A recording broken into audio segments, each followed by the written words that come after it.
दोस्तों, विश्व का प्रथम इंजीनियर आप लोग किसे कहेंगे? प्रथम शिल्पकार, प्रथम वास्तुकलाकार किसे कहेंगे?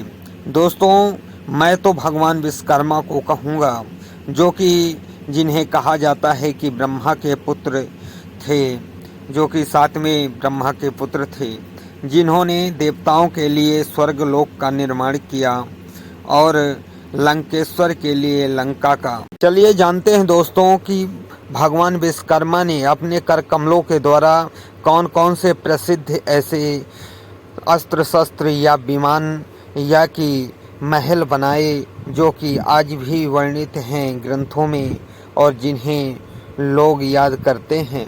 भगवान विश्वकर्मा जी को महादेव का रुद्र या महादेव का अवतार माना जाता है, जिन्हें यह भी कहा जाता है कि भगवान विश्वकर्मा ब्रह्मा के पुत्र हैं। कुछ ग्रंथों में भगवान विश्वकर्मा को वासुदेव का पुत्र बताया गया है और कुछ ग्रंथों में उन्हें भुवन का पुत्र बताया गया है। जो कि भगवान विश्वकर्मा प्रथम शिल्पकार या कि जीवन यापन करने के लिए जो भी औजारों की ज़रूरत होती है, उनका निर्माण प्रथम बार भगवान विश्वकर्मा ने ही किया था। वासुदेव वास्तुकला के जनक माने जाते हैं, क्योंकि संसार में सबसे पहले वासुदेव ने ही संसार में शिल्पकला, वास्तुकला इत्यादि का उत्पादन किया और उनका निर्माण किया।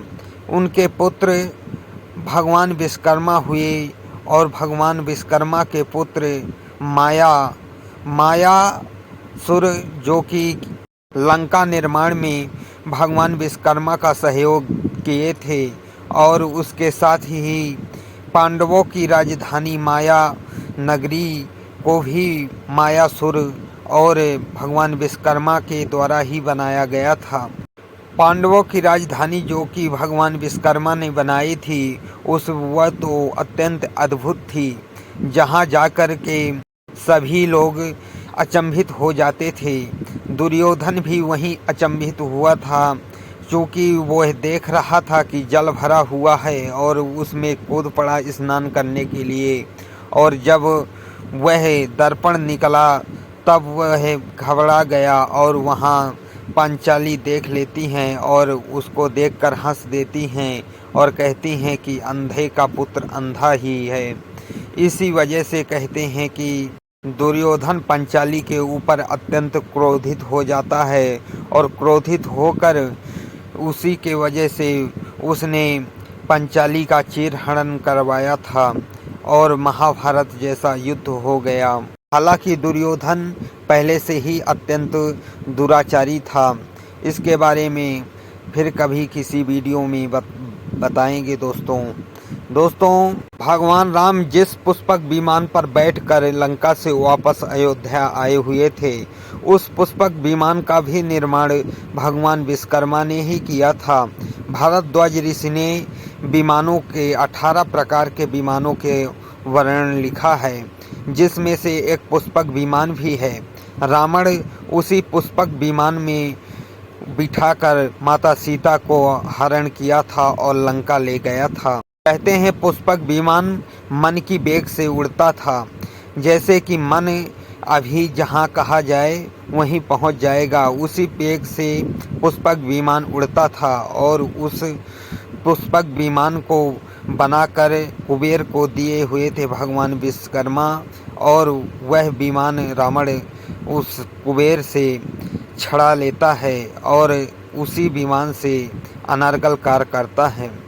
दोस्तों, इसके अलावा भगवान विश्वकर्मा ने भगवान श्री कृष्ण की राजधानी द्वारिका को भगवान विश्वकर्मा ने ही बनाया था, जो कि अत्यंत खूबसूरत थी, जहाँ चारों ओर से जल ही जल था, जो कि समुद्र के बीच में थी, इसलिए अत्यंत खूबसूरत लग रही थी। और वहीं सभी यादवों को भगवान श्री कृष्ण ने ले जाकर अपनी द्वारिका नगरी में वहाँ राजधानी बनाए हुए थे। बाद में द्वारिका नगरी जलमग्न हो गई भगवान श्री कृष्ण के चले जाने के बाद। इसके अलावा भगवान विश्वकर्मा ने इंद्र के वज्र जैसे कई अस्त्र शस्त्र बनाए देवताओं के लिए। दोस्तों, भगवान विश्वकर्मा की जयंती 17 सितंबर को मनाई जाती है। 17 सितंबर को कन्या संक्रांति होती है, यानी भगवान सूर्य देव कन्या राशि में प्रवेश करते हैं 17 सितंबर को हर वर्ष। और कन्या राशि में जिस दिन प्रवेश किए हुए थे उसी दिन भगवान विश्वकर्मा का जन्म हुआ था। इसी वजह से 17 सितंबर को मनाई जाती है भगवान विश्वकर्मा की जयंती। दोस्तों, मेरी यह वीडियो आप लोगों को कैसी लगी कमेंट बॉक्स में ज़रूर बताएं। और अगर मेरी वीडियो अच्छी लगी हो तो वीडियो को लाइक करें और मेरे इस YouTube चैनल को सब्सक्राइब करें।